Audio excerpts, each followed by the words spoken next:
Greetings, mortals! It is I, Remortis, coming at you, not with a guide, but with a review for Baldur's Gate 3. After playing about 700 hours or so, I think I can give it a proper review. And, not a big shocker here, but it's a pretty damn good game. For this review in particular, I will be going over what I really enjoyed about it, and what I think they did really well from a Dungeon Master standpoint, considering that this is essentially D&D 5th edition, the game. First, we'll start off with the overall story, then go on to specific characters, and then I'll talk about what I think they did really well in terms of villains or certain quests, and then I'll also touch on what they can do to improve in either future updates or maybe in future games. But fear not, there will be timestamps below so that you can skip to whatever is relevant to you. Right, let's get right into it, shall we? There will be some spoilers ahead, so let that be your warning. Okay, so the overall story of the game is that your character, and many others, are abducted by mind flayers, a strange psychic squid face type race that feasts on brains to survive. You are injected with a mind flayer tadpole, which will eventually turn you into a mind flayer. This is called Ceremorphosis, and it's how they increase their numbers. The vessel you're on is suddenly attacked by another strange species called the Githyanki, which are the mortal enemies of the mind flayers, which ends up causing your vessel to be transported into the first layer of hell as they attempt to escape the Githyanki, only to be invaded by demons and devils, as Avernus is the first layer of hell in the D&D world, at least in the Forgotten Realms, I should say. Eventually, this causes the ship to crash, and you will stumble upon some shores. You end up meeting some other characters who are also tadpoled and end up joining your team. As you continue into the story of Act 1, you mostly learn what happens during Ceremorphosis and begin to realize that you should have undergone some sort of change by now, but you haven't. And you're not showing any of the negative side effects. In fact, you start to exhibit some new powers from the tadpole, such as listening to the inner thoughts of others, some mind manipulation, and other powers if you give into it. All the while, you and your party discover some new cult of a newfound god called the Absolute, which unites a variety of races that don't typically work together, that seem to be causing some trouble in the region. You also come across a group of tiefling refugees who are being hunted by the Absolute cult, hiding amongst a group of druids, which has its own complications as well. So to sum up Act 1, it's you and your party coming to terms with being tadpoled, and either embracing or resisting your newfound powers, as well as either siding with the tieflings or the cult of the Absolute. Moving towards Act 2 by doing one of the two routes, but of course you can do both if you wanted to before proceeding, by either going through the Underdark or the Mountain Paths. I typically do both for all the sweet loot and story options. If you go through the Mountain Pass, you'll eventually find the Githyanki, to Bae'zel's request, who are led by Vlaakith, hunting for an artifact that is in your party's possession. No matter what options you choose here, Vlaakith will inevitably betray you, and you must fight for your lives. Curse your sudden but inevitable betrayal! This will make Bae'zel go into an existential crisis as she tries to wrap her head around what is transpiring and begins to question her culture, beliefs, and lifestyle. Should you go through the Underdark, you'll be met with some myconids, which are mushroom people who communicate through song and have strange spore magics that can imbue life into recently dead creatures who are at odds with some Dwergar, or dark dwarves, who tend to be evil little bastards. And who would have guessed, they're being evil little bastards here, assisting the cult of the Absolute. Although most of them want nothing to do with the cult itself, and are just in it for the money. You also uncover some interesting story bits for Shadowheart and Shar, as well as some neat lore bits throughout the Underdark.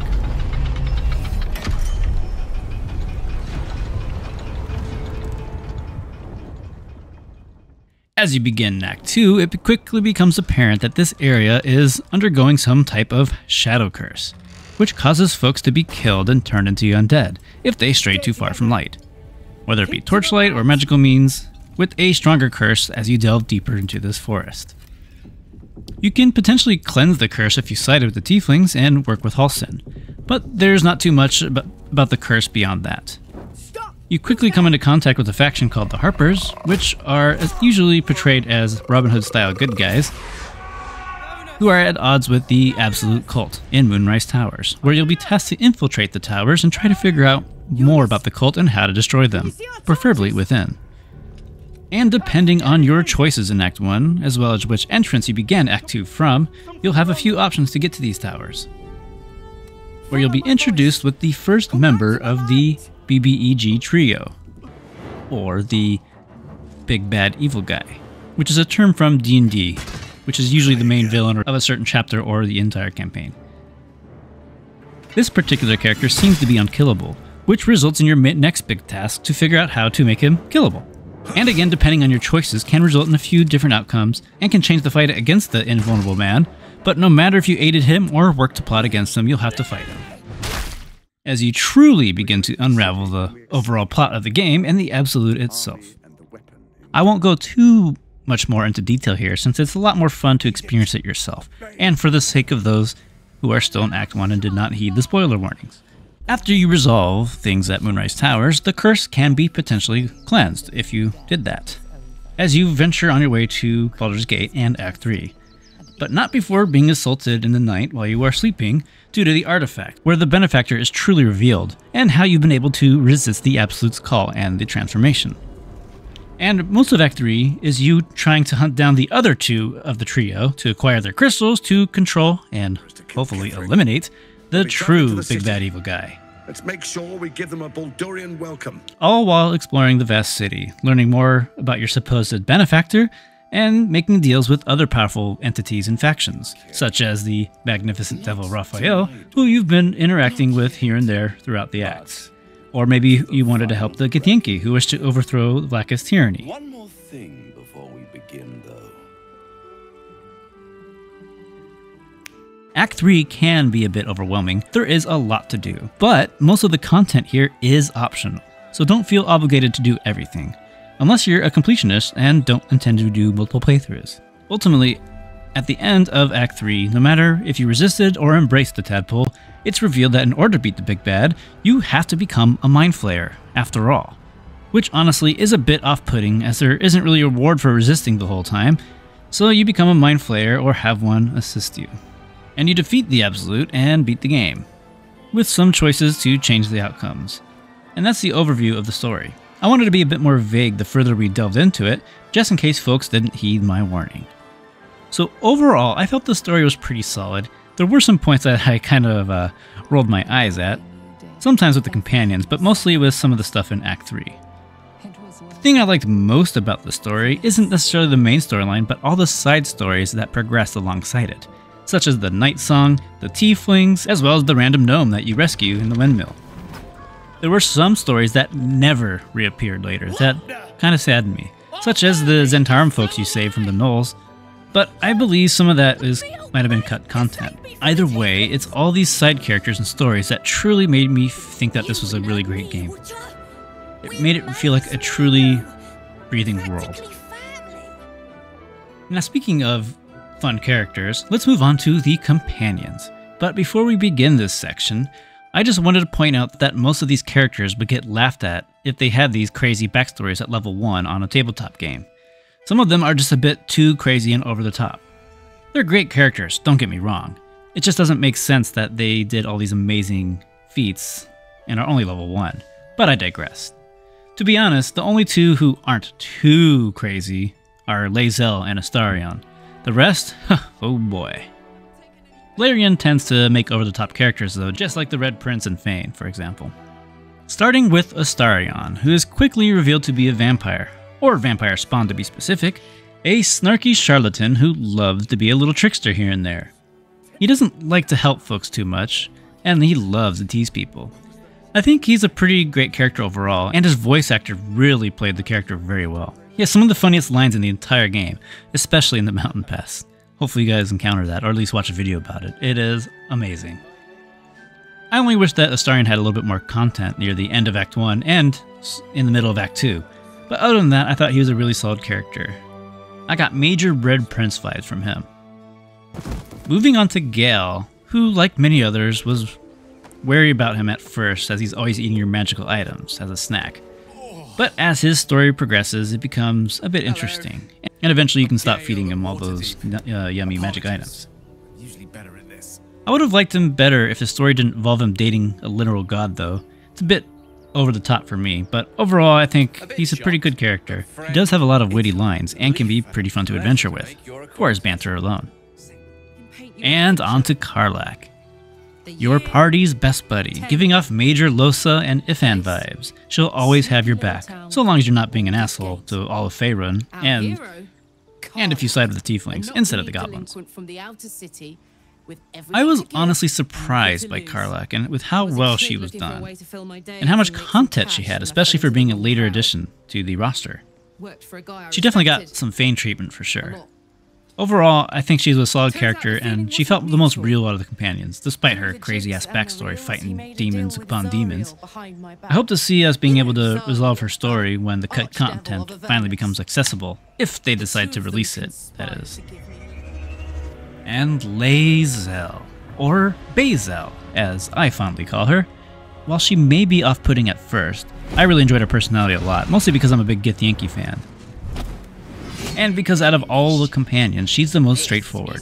Sure, she might come off as a bitch or cold-hearted, but at least you know what she's about and what her motives are. And with her story arc, she really begins to transform as you help her open her eyes to her world. Overall, I think she was a great character, especially considering she's mostly a surface-level character, as everything you know about her is presented immediately when you meet her. And on to Shadowheart. Oh, Shadowheart. How I despise her.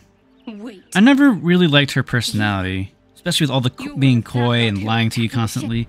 At least Bae'zel was a bitch to your face. Sure, eventually she opens up to you and has some pretty good story arcs and progression, but man, someone at Larian must have really loved Shar. But I'll get into that in a bit. She did grow on me a little bit after seeing her storyline unfold a bit more. I still don't care for her character overall, but I think it's mostly because she reminds me of an ex. Anyways, and then we move on to Wyll, who I think got the beast treatment from Divinity Original Sin, being added or changed last. I actually liked his early access iteration, as I felt to me he felt a bit more connected to the world, especially with the interactions with the goblins, which I thought were pretty funny. Not bad. He really seems to only have content in Act 3 or at the very end of Act 2, which is kind of a shame.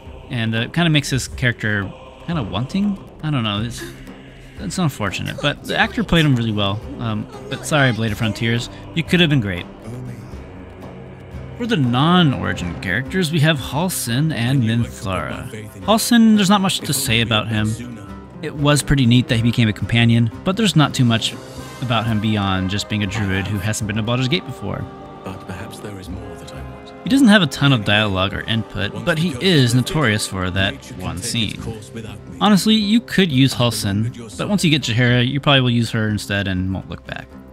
And then he'll be pretty much forgotten, you know, until he gets kidnapped. Anyways, Minthara. Oh, Minthara. I personally think that Minthara is hands down the best companion in the entire game. I will fight each and every one of you about it. And it's not just because she's a Dami Mommy, but because she has some of the best lines and best growth out of all the characters. All while she is maintaining her drow nature. After coming to the realization that she was manipulated by the Absolute, she begins to question her actions and beliefs, vowing to get revenge on the Absolute and everything they stand for. She can be cruel, but she's a lot more pragmatic than anything. She cares about the efficiency and is outraged when there are poor wandering the streets, instead of being put to work. If you haven't done a playthrough with her yet, I highly urge you to try her out. She's just so well written and has some of the best lines, like I said. Some of them are pretty funny too. Can make the impossible seem inevitable. As for the returning companions, both Jaheira and Minsc are both done really well too. Back in the day of Baldur's Gate 1 and 2, I really didn't care much for Jaheira because I was just a dumb kid and thought she was kind of boring. But she is just as witty as she was back then, which I've come to find out as I replayed it in my later years. And out of the two, I preferred Minsc back in the day because he's funny. I thought Matt Mercer did a pretty good job with him too, by the way. He's not Jim Cummings, but he still did a really good job nonetheless. I do really wish that Minsc was available in Act 1 as he was hinted at before, but who knows what the future may hold. Maybe they'll change that. And on to what I thought Baldur's Gate 3 did well. The customizability for both your character builds and how to go about the various fights and quests and such is just phenomenal. You can go head on, be more tactical, or just be straight up ridiculous, setting up all kinds of explosives and whatnot. Meanwhile, of course, the NPCs have no idea what you're doing, but I'm pretty sure on tabletop that really wouldn't fly very much. Not to mention, in a typical Larian fashion, there are plenty of ways to complete your quests and continue plot lines, especially with the ability to communicate with the dead or to speak with animals. And the itemization and homebrew tweaks are mostly pretty awesome in this game, as they truly spice things up in terms of builds. Especially with how some items can have completely unique builds and that you'll never really get to see on tabletop, as 5th edition magic items are kind of lacking in my opinion, and I think Baldur's Gate 3 has the right idea. Some of the items are a bit ridiculous, don't get me wrong, but I think it's still a step in the right direction. Let's move on to classes and homebrew changes that Larian made. A warning, as I'll be making many comparisons to their tabletop counterparts.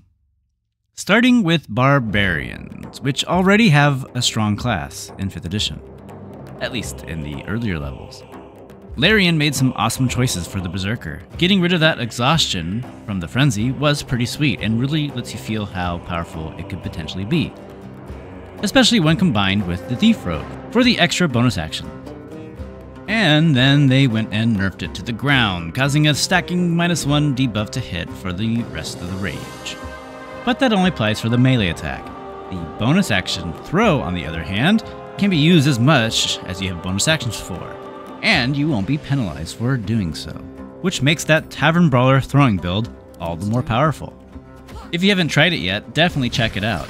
With the returning pike from Act 1 as well as some other items you can acquire early, you can run this build for the majority of the game, and it does some damage. With the Wildheart Barbarian, Larian made a lot of neat abilities for each of the animal hearts, making them a lot more appealing, as on tabletop, the Bear Heart reigns supreme, granting resistance to all damage types except for Psychic. But each of these new attacks that are granted by these different Wild Hearts begin to give the bear a run for its money. Of all the hearts available in Baldur's Gate 3, I think the Tiger is the highest damage output out of all of them, especially combined with the level 6 Tiger aspect, which will give you extra strength damage on targets that are bleeding, and the Tiger Strike will cause bleeding. Of course, you can get bleeding through other methods, but I digress. The other aspects and hearts are pretty neat too, and have their uses, like the chimpanzee flinging food to blind people. All in all, Larian made some pretty good choices here. I just wish we weren't locked to a heart for a level, as you can change your heart speed whenever you level up, but I kind of wish we could change it whenever we take a rest. That would make this subclass a lot more flexible. And then the Wild Magic Barbarian, however, is just okay. It feels a bit lacking compared to the other two. Perhaps if they added a few more effects, or made them scale better, to make it feel more useful. I love the randomness, don't get me wrong, but I just wish it was more impactful. And then, of course, Barbarians are a very solid martial class, but don't get too much beyond level 6, at least nothing that's a must-have. Meaning you can make some pretty neat multi-class options if you desire. Granted, bonus initiative and bonus crit damage is nothing to scoff at. Moving on to Bards, which Larian nailed the flavor of completely. They have the best dialogue options in the game, bar none. Although, funnily enough, Barbarian does kind of come close. And the different music your instruments give to your spells is fantastic. We do need to talk about music in the game, by the way, but we'll get to that later. War Bards are pretty strong here, just as they are in Baldur's Gate 3. Granted, with a smaller spell selection, since we only have the player's handbook for the most part. I think that the Bardlock is the best lore bard in the game, unless you wish to use the Wizard Cheese, which we'll get into later as well. Sadly, the Valor Bard is forgotten due to how Swords overshadows it. It's a much better Gish subclass, especially with all the flourishes applying to range attacks, which makes this subclass even more nuts. I think the distance between the range slashing flourish should be a bit closer. It's a little ridiculous. But yeah, not much to say about Bard other than that they're the perfect final member of your party, able to fit whatever you need, and do it quite well. I highly encourage you to play a Bard, either for your main character or another character, but Since it is a charisma-based class and you're going to be talking to a lot of people, I think the Bard is the best main class for Tav. Cleric. They're fantastic in Baldur's Gate 3 just as they are in Tabletop. I'm not going to go into all the subclasses since there are a ton, but the standouts for me are Light, Tempest, and War, which is how I feel about the Tabletop as well, at least for the Player's Handbook classes. Although I'd add Death Cleric to the mix too. I still don't think that Shadowheart should have been a Cleric, and the Trickery subclass is pretty trash. At least to me anyways. And Light's Clerics make the best pure Clerics, and I've run a few Tabletop campaigns before as them, and I already knew they were going to be great. It's a really great class. I love it a lot, especially just burning people with Holy Light. Good stuff. Lots of flavor there. Meanwhile, War and Tempest make some great multi-class combos. Don't sleep on the Cleric, and if you absolutely have to have Shadowheart for a Cleric, respec her into one of these other subclasses instead of Trickery. Druid. So I'll be honest, I never really gave the Druid a chance on Tabletop, but Baldur's Gate 3 really opened my eyes as to how versatile the Druid can really be. Especially as a Moon or Spore Druid. They can be pretty tanky, having access to medium armor, and they also have really good concentration spells. And allowing the Druids to shift into Owlbears is pretty sweet, although I think they should have made it so only Moon Druids could get that form. It's really weird that all Druids get that at level 6. But I digress. Moon Druid's really good in the game. I highly encourage playing it. Typically your strategy will be to drop a powerful concentration spell, preferably one that you don't have to move every turn, and then just shift into your big owlbear or whatever other form you desire. The Sabertooth and the Elemental Myrmidons are pretty sweet too. And then Spore Druids are also really fun to play, and you can make some really impressive zombie tides in the game, if you set it up properly, that is. You can also make some neat builds with damage stacking with your symbiotic entity. Land Druid is still boring to me. You can cheese out some special spells early, but Land Druid just doesn't do it for me. Fighters are like bacon, in that they make everything just a little bit better, with a 2-level dip for Action Surge. But the class is more than just that. It performs really well, as you'll notice Bae'zel slicing through enemies throughout the game. That being said, for subclasses, Battlemaster is the way to go. Eldritch Knight lacks spells from the other books to make it as potent as it could be, and Champion is just for simplicity and for crit damage. Although, Eldritch Knight can tie into some throwing builds. But yeah, Battlemaster is the way to go. Next. Monks. Oh, the monks. Larian really took their time here to make this class functional. And in some situations, they can do some crazy damage. Their survivability still sucks. But who needs to survive after you've already beaten everyone up? Shadow Monks can do some pretty neat tricks, but the real showstopper here is the Open Hand Monk. The bonus passive damage, special flurries, and wholeness of body just really makes this monk a punching machine, especially if you multi-class with the Thief Rogue. Getting that extra bonus action is amazing for monks, as monks have a lot of really good bonus actions to use. The Elemental Monk, on the other hand, does get some pretty sweet spell options, and I love how they flavored a lot of them to fit the monk, especially with the unique spells they get. But where this subclass suffers is the key costs for all their abilities are way too high. Once you run out of key, you have no other spells, and you have no other features from this subclass, and you're just a plain monk, which is kind of lacking on its own. Larian is moving in the right direction for this subclass, but it still needs some work. All in all, thanks to a lot of the new items in the game, Larian has made the monk a pretty solid class. Oh, especially with the Tavern Brawler feat on top of that. Paladins are all fantastic, especially with the new level 1 features they've all received. Wait, did I say all? Sorry, I meant all except Devotion. Get out of here. The rest are just so much better. Ancients, Vengeance, and Oathbreaker are all awesome, and do some incredible stuff depending on their builds. Ancients has great healing options, and gets access to Misty Step and Moonbeam, 2 of my favorite early level spells. Vengeance still secures its place as the BBEG Slayer, especially being able to cast Vow of Enmity on yourself to extend its duration, to apply to all targets, not just one. Not to mention the slew of known spells to help you get to your target and knock them out. And the Oathbreaker can aid your party's damage by granting advantage on the target to everybody, and they can dish out some impressive damage if you abuse its Art of Hate. Sadly, none of the summonable undead in the game that we have access to can benefit from this aura, since none of them wield melee weapons. However, we can control some undead that do wield melee weapons in the game, such as the Death Shepherd, probably one of the better options to control. As always, Paladin is a fantastic class. Except for Devotion, don't do it, it's not worth it. Nah, but Devotion isn't that bad, because you're still a Paladin at the end of the day. And even though the Devotion Paladin doesn't get any flashy spells, you were just going to use those spell slots for smites anyways, just as you would with any of the other Paladins. Paladin's Baldur's Gate 3? Great way to go.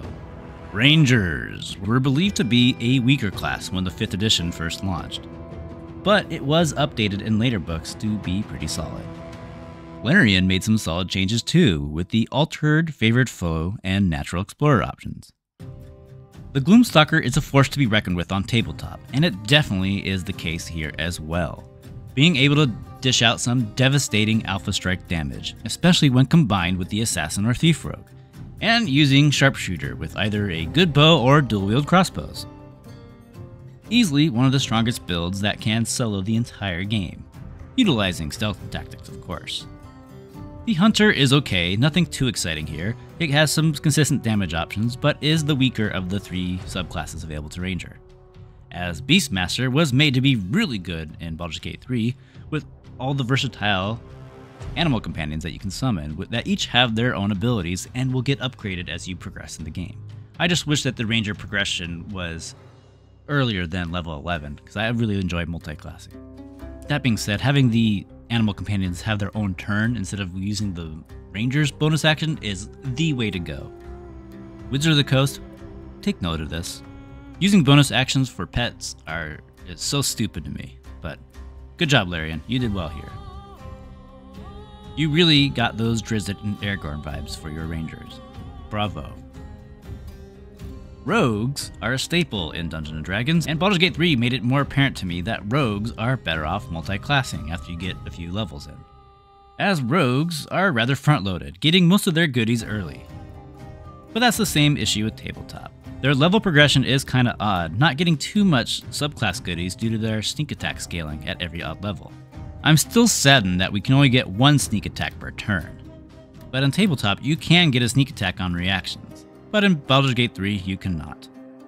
That being said, there are a lot of sweet items in the game that will help you deal extra damage from being concealed, which will naturally work together with stealth and sneak attacks.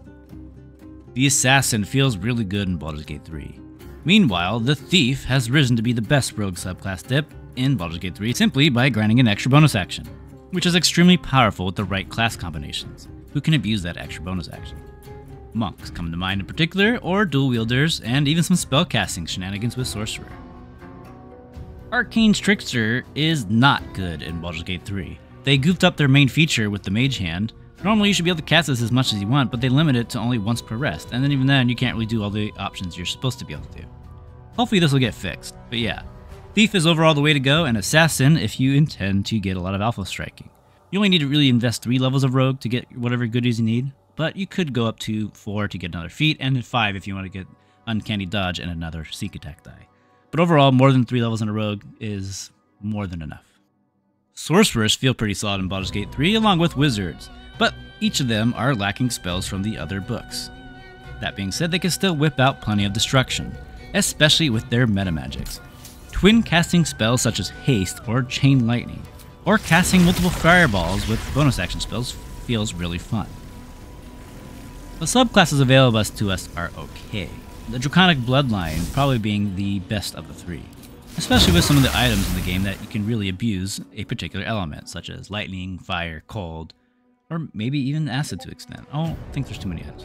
But anyways, Storm Sorcery is just okay. I do like the fact that they can get their flight from casting from any level spell, making a 1-level Sorcerer dip good for any spellcasting class, just to get that free flying. Although it does use a bonus action, which is a downside to it. And their damage enhancing to lightning and thunder spells feels on par with the Dragon Sorcerer. Wild Magic Sorcerer could be really fun to play, but I just feel the wild magic doesn't trigger enough. On tabletop, you could force a surge by using your Tides of Chaos feature, which will grant you advantage on just about any roll, and after you use this roll, you will have this guaranteed surge the next time you cast a spell.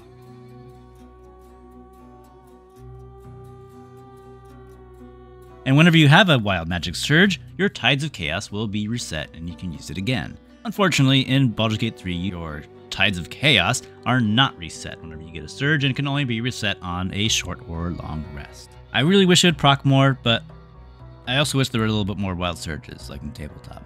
Oh well. Yeah, Sorcerer is pretty fun. It's a pretty solid spellcaster. Warlocks, on the other hand, are amazing in Baldur's Gate 3. I truly didn't realize how cool the Warlock class was until I started making guides for it. They are an incredibly customizable class, and have so many nuances in terms of what type of build you want to go for. Being able to choose your subclass with your patrons and a secondary mini subclass in the way of pact boons makes this class really cool. The Fiend is a solid choice for the game, providing you a slew of temporary hit points anytime you slay something, which will in turn save you plenty of gold and healing throughout the game, and by not having to consume health potions and such. The Great Old One can be solid in some crit fishing builds, and the Fae is alright. I wish there was more interaction through patrons throughout the game, but at least we get to experience Wyll's patron with Minthara. The Pact Boon is where things get pretty nuts in Baldur's Gate 3. Pact of the Chain is just okay. I wish we can get more pets, or even maybe more spells for them. And Pact of the Tome can make you a pretty cool caster. Using the Pact of the Tome, you can make a solid Necromancer-style Warlock. But the real crazy bit here is with the Pact of the Blade. Normally on Tabletop, most folks will take a 1-level dip into Warlock to pick the Hexblade patron, which will get you a slew of neat goodies in the way of some particular spells or some proficiencies, but the main reason people do this dip is to use their Charisma stat in lieu of Dexterity or Strength for physical weapons, for your primary attack stat. This was baked into the Pact of the Blade feature, so instead of a 1-level dip, like on Tabletop, you would do a level 3 dip in Baldur's Gate 3. And honestly, I feel this is a much more healthier option for Warlocks, as level 1 dips in general always felt scummy to me, even as an optimizer. But another unique thing about Baldur's Gate 3 with Pact of the Blade is that at Warlock level 5, your Pact Blade will grant an extra attack that coincidentally will stack with the Martial extra attack equivalent, even though technically it shouldn't. Meaning you can get up to 3 attacks per action if you multi-class with a fighter, paladin, or whatever that gets extra attack, which to me feels really fun and rewarding for doing so. I personally really like the Pact of the Blade changes, and I believe that they should come to Tabletop, including the extra attack stacking. It also opens the doors for other Warlocks to be Gishes, which are spellcasters that can melee decently. And of course, Eldritch Blast can reach new levels of damage with a slew of items in the game. And I also realized how strong the spell Hunger of Hadar can be. In Baldur's Gate 3, it completely trivializes so many fights in the game due to how the AI works, or doesn't work, while in the effects of the spell. I can only imagine what we could do if we had the good Warlock patrons here in the game instead. But all in all, Warlock is a fantastic class for you to play, and if you're trying to dip your toes into spellcasting, I think the Warlock is the best way to start. You don't have very many spell slots to manage, and it's a really customizable class. Really cool stuff here. And then the Wizards, the other quintessential caster. They lack spells from the other books, just like the Sorcerer, but they're still an enjoyable class nonetheless. My favorites here are probably the Necromancer, Evoker, and Abjurer. The other Wizard subclasses suffer a bit due to some of the better spells being in other books, and including some other subclasses too, like the Bladesinger. I really wish that was in this game. But there is also some interesting cheese here with the Wizard, as a 1-level dip into Wizard will let you scribe any Wizard spell in the game. So if you have the spell slot to cast it, if you got it from other classes, you can cast any Wizard spell if you have the spell slot for it, as long as you're a level 1 Wizard at least. Which feels really odd, but you can make some pretty interesting Wizard multi-classes, like the 6 Spore Druid and 6 Wizard, still being able to cast level 6 spells for Wizard, and getting all the benefits of all your undead goodness. And just like the Sorcerer, we can really get a lot out of our spells with the various use of items in the game to add to our damage. But all in all, I believe both Wizards and Sorcerers are better on Tabletop. They're good here, don't get me wrong, but I think tabletop is where these spellcasters truly shine. But not only that, I also realized in Baldur's Gate 3 of how powerful ritual spells can be too. There's some really cool stuff here. And I'll make sure I take that information with me when I play my tabletop games. And just before we move on to the next section of the video, I wanted to give out a huge shout out to Borislav Slavov. You are a fantastic composer, and the music in this game is phenomenal. Just like in Divinity Original Sin, this game has a lot of bangers. I also just love that there's a lot of motifs that carry out throughout the game that really makes you feel like this game is pretty incredible. So the music alone, 10 out of 10. Great job. Alright, so now what I thought Baldur's Gate 3 did well from a DM's perspective. Let's start with Auntie Ethel, which this is one of the things that made me realize that Baldur's Gate 3 was going to be a phenomenal game. They did such a good job with her. Her personality, her lair, and everything surrounding her in Act 1. It was simply perfect and really made her face shenanigans truly horrifying in some cases. It is a shame that the cut content left out the rest of her coven. I would have loved to see more of her, and it, to be honest.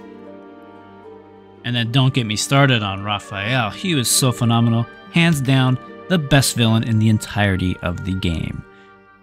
Or ally, whichever way you want to call him. So much better than the trio and the big bad evil guy. Anytime he or his associates were in a scene, it was just so well done. I also thought they did a really good job with the Underdark, with all the flora and the animals lurking about. They did a pretty sweet job with the Myconids and the Dwergar too. Except for the fact there are no Spore Druid or Necromancer dialogue options. Here, or throughout the rest of the game for that matter. And don't get me started on the Kuatoa too. They were such a hilarious interaction. It was just so perfect. It's a shame they don't really show up later in the game. I mean, technically they do, but you don't get to talk to them again, sadly. It would have been cool if they turned up on Act 3 when you were fighting all the Sahagan and the Kuatoa could come to your aid. That'd be kind of neat. But I digress. And in Act 2, holy crap did they do a good job with the shadows. Especially with the creepy noises, like the Ooh, that hurts my throat doing it too long. It really sets the tone for the act, and while it is really cool and well done at first, it does quickly become annoying and tedious, especially with the Shadow Curse if you stray too far from the light. And come on, Shadow Curse? Who thought up with that name, a middle schooler? Granted, it is a curse, and that involves shadow and light, but still, come on, you could have came up with a better name. But the fact that you could defeat a lot of the mini-bosses with just skill checks alone in this act was pretty cool too. And the whole Night Song ordeal, with the music getting more vibrant as you got closer, it just felt so epic. And the Merkel scene though? That was so cool. And I thought Act 3 was done really well too. They really made the city of Baldur's Gate come alive. There are so many scenes and areas in the city that they did well, and for those who haven't gotten to Act 3 yet, I'll just let you discover those on your own.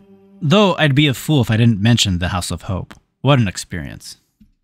All in all, Baldur's Gate 3 is a phenomenal game, and something you should experience for yourself, but it's also great to play with friends. Just expect sessions with friends to go a bit chaotic, as things tend to happen like that on tabletop. Baldur's Gate 3 is absolutely a worthy successor to Baldur's Gate 2. I'd probably rate it a 9.4 out of 10.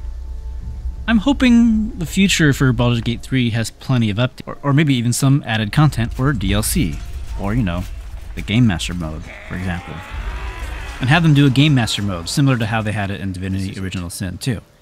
If that was made for Baldur's Gate 3, it would dominate any virtual tabletop available on the market. Hands down, simply for how good the engine can handle combat alone, especially with the Horde AI taking simultaneous turns. Granted, it'd probably take a bit to develop worlds and such on Baldur's Gate 3, but if Larian was able to make a virtual tabletop, oh man, I think that would be the right step. Do that, WotC. Do it for everyone, please, I beg you. Anyhow, I hope you guys enjoyed the game as much as I have. And please like, comment, and subscribe if you enjoyed this review. And as I suspect many folks are wrapping up their second, third, fourth, or perhaps even their first playthrough, you might be wondering what's next. As great as the game is, you can only play through the campaign so many times. So just keep an eye out for my next vid where I can help address that, and help you out with that situation if you'd like. I hope to see you there. Until then, farewell for now.